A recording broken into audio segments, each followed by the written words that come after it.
Music was my escape. It was something I didn't have to follow any rules. I had something to turn to. I started writing more elaborate songs. I wrote the little riff thing.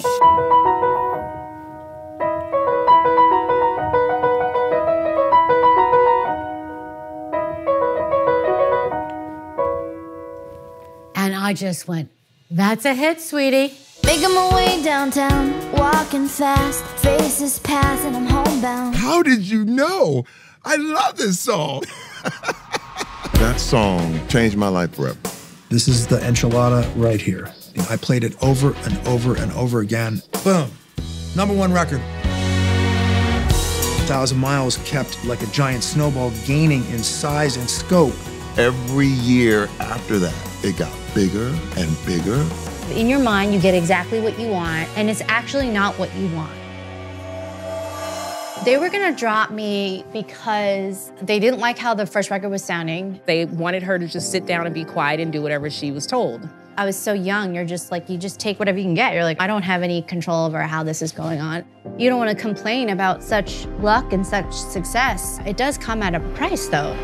You know the expression, biting the hand that feeds you? I will bite it all day long.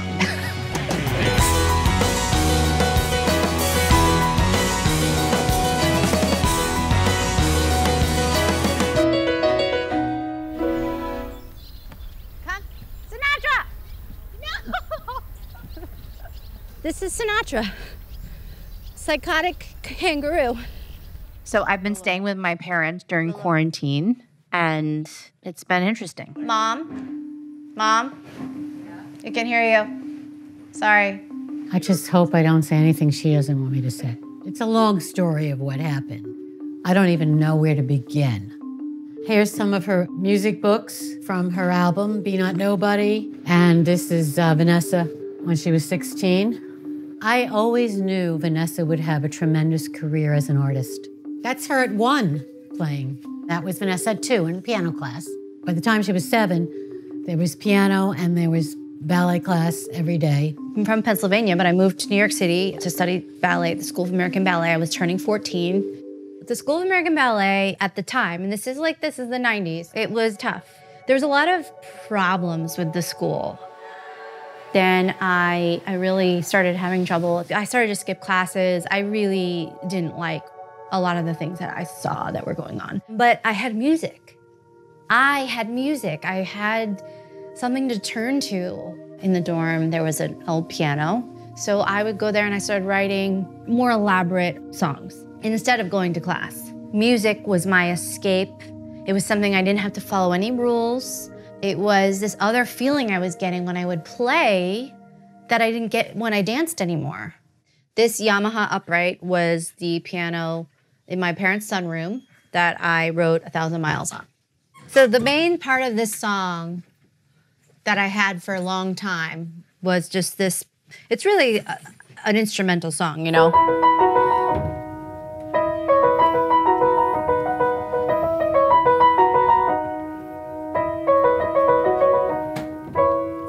That was the whole thing. It was the summer she was turning 17. I was in the kitchen and she was playing, and then she did the riff of 1,000 Miles, and I just went, that's a hit, sweetie. The chorus, the pre-chorus, and the verse, it's all really a variation on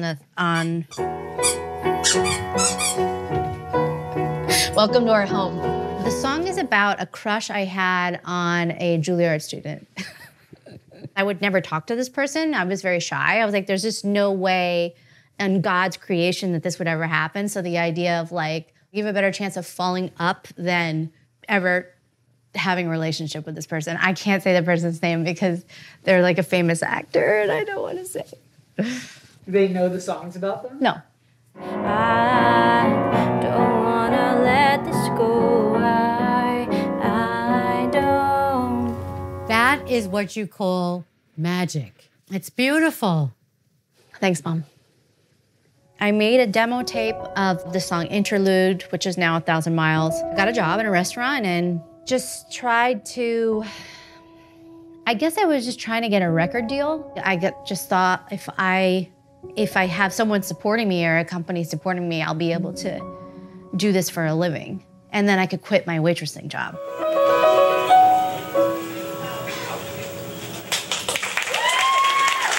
I did a couple showcases for some different labels, and I ended up being signed by Jimmy Iovine with Interscope. The first time I met Vanessa was in the offices at Interscope, A&M Records, where I worked. And then she came in and she was just full of excitement and creativity and had really strong ideas about how she saw herself as an artist. Michelle Thomas was one of those people at the label that I just wanted to go to her office and hang out. We just connected, and she was so wonderful to me. So for me and Vanessa, it was like we were a team. She had a vision, I wanted to support it. So even if I sat in meetings and some man said, make her boobs bigger, make her butt higher, we just kind of let them say whatever, and then Vanessa and I would go do photos. Basically what happened was my dream came true. I got this record deal. I thought it was gonna, it's gonna be this amazing situation. And in your mind, you get exactly what you want, and it's actually not what you want. At the end of the day, I was in a really bad situation with the people that I was working with. And it was not good. She was working with another A&R person she was having a difficult time with. There was a lot of weirdness, a lot of possessiveness that was happening. So I told my manager at the time that I don't want to work anymore with this guy. And he said to me, if you tell Jimmy that you don't work with the A&R guy, you're gonna be dropped. I decided against my manager's advice that I would fly to LA and have a meeting with Jimmy if he would take the meeting and tell him that I don't wanna work with the A&R guy anymore. People would be afraid to walk into Jimmy's office. Jimmy Iovine was the head of Interscope, Geffen, and A&M Records, the largest label at the time. And Vanessa didn't care. She was going to go in and she was gonna speak up for herself and she was gonna say her piece. So Jimmy met with me and I said, I don't wanna work with this person anymore. They weren't happy with the record anyway. So I don't know what you want to do with me, but I can't move forward with this team anymore. It would be easy to see the artist being dropped after making that move to go in and speak to the head of the company. I know that they were, considering dropping me, but he ended up linking me with Ron. Somewhere here we have My Homes, Christina, Don't Fuck With My Heart, 1,000 Miles, there it is. Presents the certificate to Ron Fair in recognition of your nomination for Best Instrumental Arrangement Accompanying Vocalist, 1,000 Miles, Vanessa Carlton. 45th Grammys Award year 2002. So that's the one that I trashed the hotel room over because I really, really, really wanted to win. The first time I became aware of Vanessa Carlton was when Jimmy Iovine gave me this brown paper bag of demo CDs that were basically the scrap heap. These were the CDs of the artists that had been signed, had been working, but it wasn't gonna come to fruition. They were never gonna see the light of day. And he said, Ron, check these out and let me know, are we good to go with the end? In that bag was Vanessa Carlton's CD. This is the enchilada right here, the genuine enchilada. This might have been a first iteration of the record. I don't even know what it was, but it was the first thing that I heard. I'd never seen her name before. Putting the CDs in the Walkman, I went through a few of them, and then I put the one in from Vanessa Carlton, and I just played it. I came to this song, which was 7th on the CD, and it wasn't even called 1,000 Miles, it was called Interlude. It played, the famous intro, da-da-da-da-da-da-da-da-da-da-da-da, on the piano, and the demo of 1,000 Miles played. I hit replay. And I hit replay, and I hit replay, and I hit replay, and I hit replay. I called Jimmy, and I say, there's a fucking smash on this. We cannot drop this artist. There's a fucking smash. I played it for an hour and a half. So I asked if I could meet with Vanessa Carlton and discuss with her the idea of re-recording the song and not dropping her at all, but starting anew. Ron Fair was like this over-the-top, big outfits. He was a real music lover, and he was the one that heard Interlude and said, that should be a single. Mainly I needed Vanessa to agree, if not bless, okay, I'm gonna work with Ron, we're gonna see where this goes. In all fairness to Vanessa, I don't think she had much of a choice. I think it was our way or the highway at that time, and she was probably just excited that something good could happen. Ron was the president of A&M at the time, and A&M was a part of, it was a group within Interscope. So he kind of worked with Vanessa to tweak the music that she'd already done, to really get a solid record together. But in that process, he called and he told me about her. He was really excited about her. He thought she was incredibly talented. He thought that she had really great songs. Everything became about Vanessa Carlton, and we swung into action. This is the exact score that was used to copy out individual parts for the recording session for 1,000 Miles. So that's the money lick. That's dot, dot, dot, dot, dot, dot.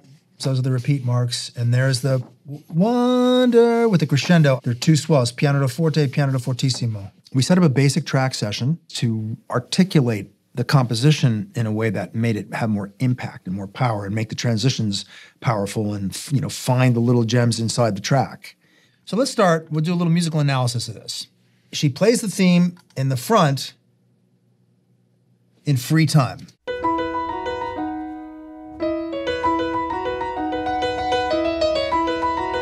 So first 4 bars of the first verse, no bass, just piano and drum. And then bass comes in here. Right here. Those 3 notes became this. And I need you, and I miss you. I want the tension to build. You're paddling out, you're waiting for the next wave, turn around, the wave is coming, catch the wave, surf in it. If I could fall. Boom. #1 record, right from there. Boom, it's a fucking smash, right there. When she sings that again with that string lick, that's where the money, the wallets come out right there. Ron was like a real perfectionist. A lot of things felt like a battle. I mean, they had their ups and downs. I think as anyone like Vanessa, who is super clear in her vision, and someone like Ron, who's had multiple successes in his career, so there was some head bumping, but I think that's kind of normal. I remember recording the record and not wanting to go high at the end of the song. You really wanted me to sing that. Do you think time would pass me by? Wow, would pass me by, would pass. Half an hour of my life. She kept saying, would pass me by. No, would pass. Chorus 3, we gotta pay it off. So for him, the perfection of the song was always the most important thing. He goes into the studio, he is editing, tweaking vocals. He's a producer, he's a music guy. Making my way downtown, walking fast, faces passing. There's also some kind of U2-y drones. He's got the Ringo Starr in this bar, boom, boom, boom, boom, and then jazz. Get your lighters out. This is the lighter section. So when the record was finished, I asked for a meeting with Jimmy, and I thought 1,000 Miles was like, this is too good to be true. It's got an orchestra on it, it's got all this beautiful harmony on it. So I played it for Jimmy expecting nothing. And he said, no, man, it's a smash. It's a smash. The label loved it and they wanted to spend money on a video. We decide to make a music video and hire this young, cool guy with a vision, MARC KLASFELD. Vanessa Carlton, 1,000 Miles. Concept by MARC KLASFELD. We were looking for a catchy idea for a video. I think it was Ron said to me, we want her behind a piano. We want to make a piano her thing. And he's got an idea that we could put a piano on a tracking dolly and that Vanessa Carlton would be sitting at the piano going through all the different parts of town. Suburban streets, busy freeways, empty desert highway, a parade, and more. The possibilities for this are endless. When I first came up with the concept, I thought, I was wondering, how the hell am I gonna do this? The idea of moving a piano throughout the streets of LA seemed a little daunting, but he figured it out. Like, we had a flatbed, literally rode through the entire city filming that song. It was so over the top. A video like that could never be made again. That was not made on a green screen. I think we did shut down some roads, but a lot of times we didn't. We practically drove with her with just cars, you know, around her. I had a seatbelt on under my skirt on this piano that wasn't working. That's actually one of my most favorite memories of that time, is making that video. She just gave this great performance. That's the heart of the video. And, you know, I guess the rest is history.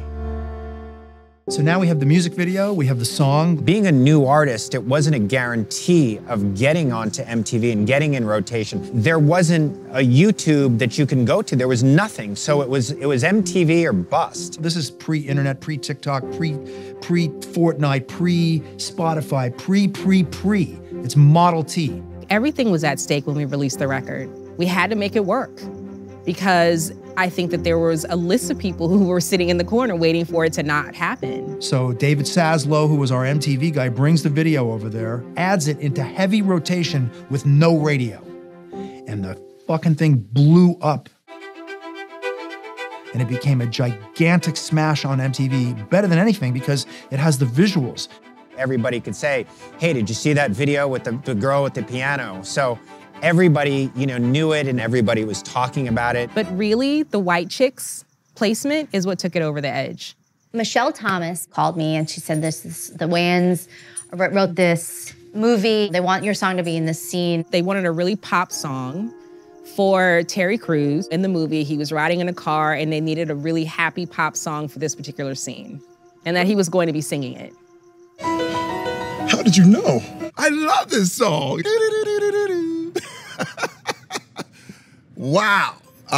Vanessa Carlton, 1,000 Miles. That song changed my life forever. I remember being in Vancouver where we shot the movie, and all of a sudden the choreography just came. It was like, dun, dun, dun, dun, dun, dun, dun. And I was like, oh, when you see the whole violins and the whole thing, and I was like, I need you, and I miss you. And I was like, oh my God. And the best switch, and this has basically been the base of my whole career, is the surprise that comes when you find out I am the biggest fan of this song, of Vanessa Carlton. And when I go into singing it with all my heart, and let me tell you something, we did that scene in one take.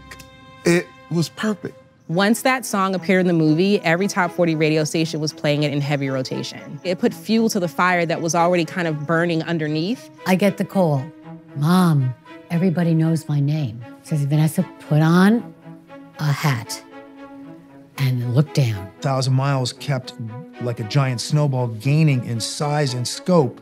It really did become a cultural thing. Now, you gotta understand, White Chicks was the biggest movie that I had ever done up until that time. But slowly but surely, everything just started to change for me. People would give me my mail, like, making my way down. And they were like, do the song. It became such a pop culture phenomenon worldwide. Initially, I think it was kind of cool for her to see the song in the movie, but I think after a while, because it became so associated with the film, it felt like it was taking away some of the shine from other things that she was doing. Like it became all about that one song. I think the biggest challenge for someone in my position would be to not look at the power and success of that song, to not be like squashed by it. Oh, I mean, don't get me wrong, I hated this song. I hated this. I mean, you have to understand. I had to go through this process and figure out what, it took like over a decade for me to figure out what all that was, and then, how to continue growing as a person, as an artist. You don't want to complain about such luck and such success. It does come at a price, though. It's like your first big paper that you wrote in high school, and you're a writer. Okay, now you've written books. It's like this little essay you wrote in high school, and that's what just gets republished and republished. And it's not to say that it's not authentic expression or anything. It's like your first draft of anything you've ever written. But that's okay. The irony of the song is that there's something about it that is so unifying. Everybody likes that song, from what I can tell. I mean, I'm sure there's many people who hate that song, but in general, it is this thing, and that's what I'm most proud of. There's not any culture anywhere that hasn't heard that song and has not had an emotional experience. And this is the point of what music does. That crosses race. That crosses gender. It crosses culture. Ultimately, artists of any medium, yes, one part of it is absolutely trying to express something. You need to create something. But the other part of it that we all want is a connection of some sort. So yeah, that's become like just this main like source of connection for people, and it doesn't belong to me anymore, you know, and that's good.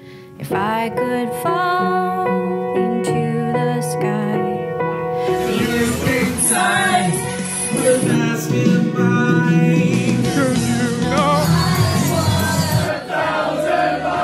If I could just see tonight.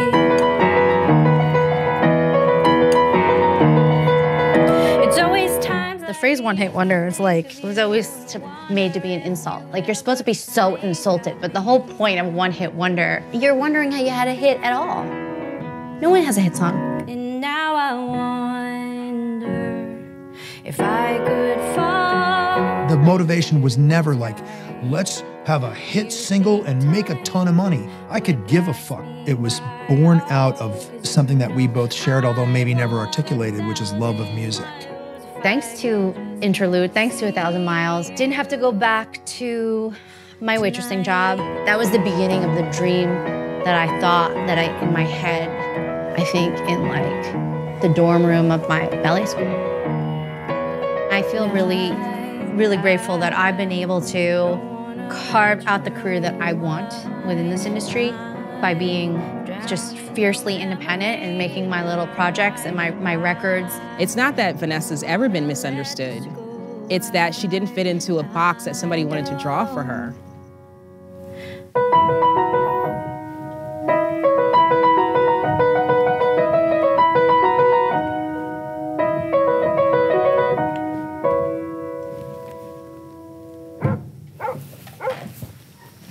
Sinatra! No! Where is he? He's with Dad. I'm living with my parents now. Okay, what can I say?